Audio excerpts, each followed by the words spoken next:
Good evening my dear student, myself doctor Akaliuddin Ahmed. इस class में हमने जो रिलेशन फंक्शन चैप्टर था उसका ही कुछ बेसिक कॉन्सेप्ट डिस्कस किया है। मेनली हम लोगों ने ordered pairs and Cartesian product का कुछ बेसिक कॉन्सेप्ट जो प्रॉपर्टी से as well as some important questions also we have discuss. Yes, आज हमने वही कॉन्सेप्ट का ऊपर बेस करके जो एक्सरसाइज 2.1 है यही एक्सरसाइज को सॉल्व करने के लिए कोशिश करेगा। तो जो स्टूडेंट्स ने ये जो प्रीवियस लेक्चर है वो लेक्चर्स को नहीं देखा है तो हम इसमें आई टैब में उसका लिंक भी दे दिया है, ठीक है। तो वो वीडियो पहले जाके देखो, उसका बाद ये वीडियो देखो, क्योंकि देखो ये जो आज का जो लेक्चर्स होगा ना, this lectures will be on the base of previous lectures. Yes, because देखो in the previous lectures we have discuss some basic concept which we need to solve this problem.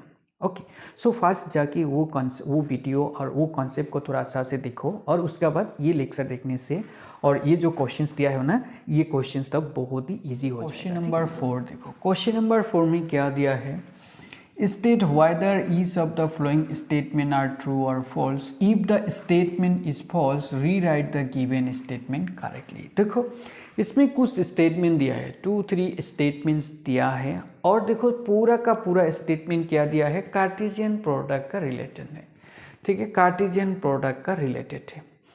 तो ये जो स्टेटमेंट है simply हम लोगों को क्या करना है, ये स्टेटमेंट करेक्ट है और रॉन्ग है हम लोगों को लिखना है, रॉन्ग होने से उसको करेक्टली लिखना है, बस इतना है। तो देखो ये जो स्टेटमेंट है ना, ये स्टेटमेंट के लिए हम लोगों के एक फार्मूला और एक कॉन्सेप्ट बहुत ही ज़रूरी होगा, and which is nothing this one.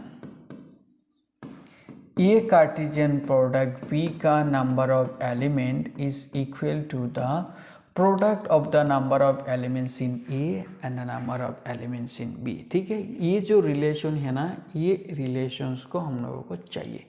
तो देखो इसमें क्या दिया है, number of elements in A, number of elements in B, ये दोनों का प्रोडक्ट क्या होता है, number of elements in A Cartesian product B का इक्वल होता है, ठीक है।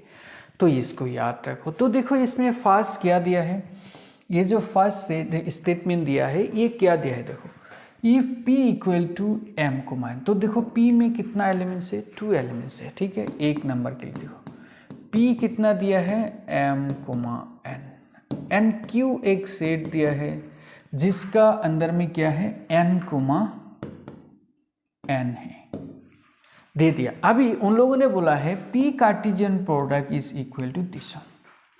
अभी देखो जो P कार्टेशियन प्रोडक्ट है तो एक ऑर्डर्ड पेयर्स का सेट है और इसमें कितना एलिमेंट्स होना चाहिए, देखो according to this formula P में कितना है 2, Q में कितना है 2, तो उसमें 4 एलिमेंट्स होना चाहिए, क्योंकि इसका साथ इसको मल्टीपल करो 2 × 2, एक अकॉर्डिंग टू दिस रूल 2 × 2 कितना होना चाहिए, 4 एलिमेंट्स होना चाहिए। लेकिन इसमें देखो कितना एलिमेंट्स दिया है, एक एलिमेंट्स यहाँ में दिया है और एक एलिमेंट्स यहाँ में दिया है, 2 एलिमेंट्स दिया है। दैट मीन्स क्या है, दिस स्टेटमेंट इज रॉन्ग। तो फर्स्ट जो स्टेटमेंट है ना, दिस स्टेटमेंट क्या है, this is false.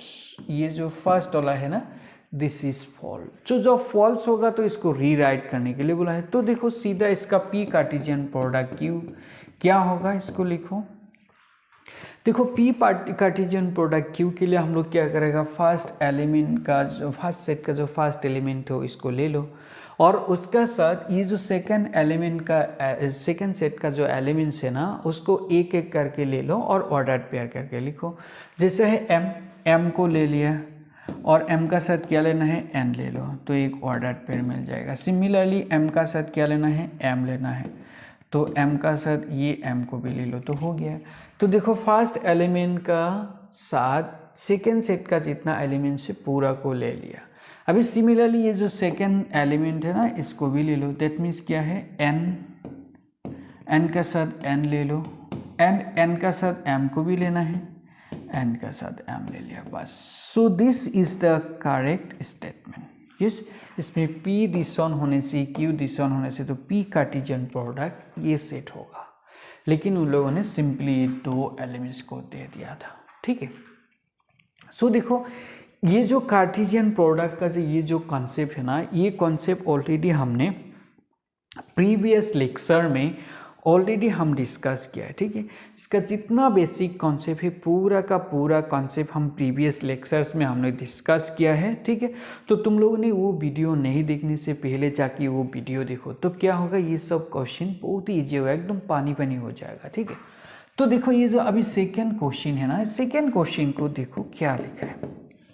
Second question में बोला है if A and B are two non-empty sets, then A Cartesian product is a non-empty set of ordered pairs, इस टाइप का ordered pair होगा, such that इसका जो x है ना ये फर्स्ट सेट में जाएगा एंड द सेकेंड है ये सेकेंड सेट में जाएगा।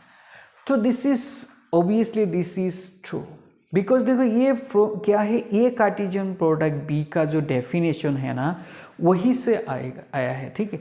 तो देखो एक्चुअली ए कार्टेशियन प्रोडक्ट बी जो होता है ना, ये असली में क्या होता है, कार्टेशियन ऑर्डर्ड पेयर का सेट होता है, जिसमें इस टाइप का होता है एक्स कुमा वाई टाइप का एलिमेंट्स होता है, और जिसमें ये जो एक्स है ना ये एक्स कहाँ होता है, फर्स्ट सेट में होता है, एंड ये जो y है ना y कहाँ होता है, सेकेंड सेट में होता है। बस यही तो तुम लोगों का क्या था, Cartesian product of a and b था। यस, दैट मीन्स ये जो सेकेंड स्टेटमेंट है ना ये करेक्ट है। देखो इसको हम लोग ये एग्जाम्पल से, ये क्वेश्चन से भी वेरीफाई कर सकते हैं। देखो ये जो p कार्टेशियन प्रोडक्ट q थे ना ये क्या है, ऑर्डर्ड पेयर का सेट है, और ये जो ऑर्डर्ड पेयर का सेट का देखो फर्स्ट कंपोनेंट जो है जैसे m m n n, ये जो m n जो है ना, ये जो m m n n ये कहाँ है में देखो, फर्स्ट सेट में m n में, एंड द सेकेंड कंपोनेंट देखो n m n m ये कहाँ में है, देखो ये n m n m इस सेकेंड सेट में।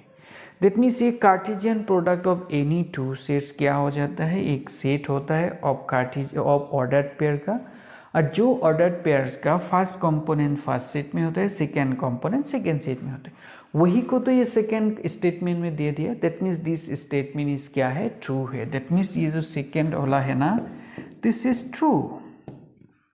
यस, अभी देखो थर्ड स्टेटमेंट में क्या दिया है, if A equal to this one B equal to this one then A Cartesian product this one is 5। Yes, तो इसमें देखो क्या दिया है, इसमें 3 नंबर के लिए देखो, फर्स्ट ऑफ ऑल देखो ये जो B इंटरसेक्शन 5 है ना ये क्या है, ये देखो फर्स्ट ऑफ ऑल ये जो B इंटरसेक्शन 5 है दिस इज 5।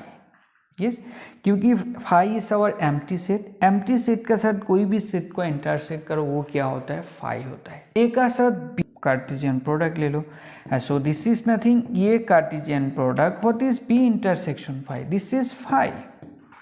तो देखो ए का साथ कार्टेशियन प्रोडक्ट लिया है एम्प्टी सेट, तो इसका वैल्यू क्या होगा, 5 ही होगा, क्योंकि हम लोग को एक कॉन्सेप्ट है कोई भी सेट का साथ एम्प्टी सेट को जब हम लोग कार्टेशियन प्रोडक्ट लेता है तो क्या होता है, वो सेट हमेशा क्या हो जाता है, वो कार्टेशियन प्रोडक्ट क्या होता है, हमेशा क्या होता है, एम्प्टी होता है, ठीक है। तो कोई भी एम्प्टी सेट का साथ कोई भी एक सेट को तुम कार्टेशियन प्रोडक्ट ले लो वो हमेशा क्या होता है, एम्प्टी होता है। तो यहाँ में भी देखो सिमिलरली हियर B इंटरसेक्शन 5 तो हमेशा 5 होगा, तो ए का साथ ये 5 को जब हम कार्टेशियन प्रोडक्ट लेगा ना तो वो तो हमेशा 5 होगा ना। Yes, so this statement, that means these 3 statement also is nothing true. Yes, these 3 statement also is true. Yes, so this way we can easily verify or we can easily solve this type of question. Yes, so hope तुम लोगों ने ये सब question आसानी से solve कर पाओगे अभी. Yes, so okay, bye bye, good night.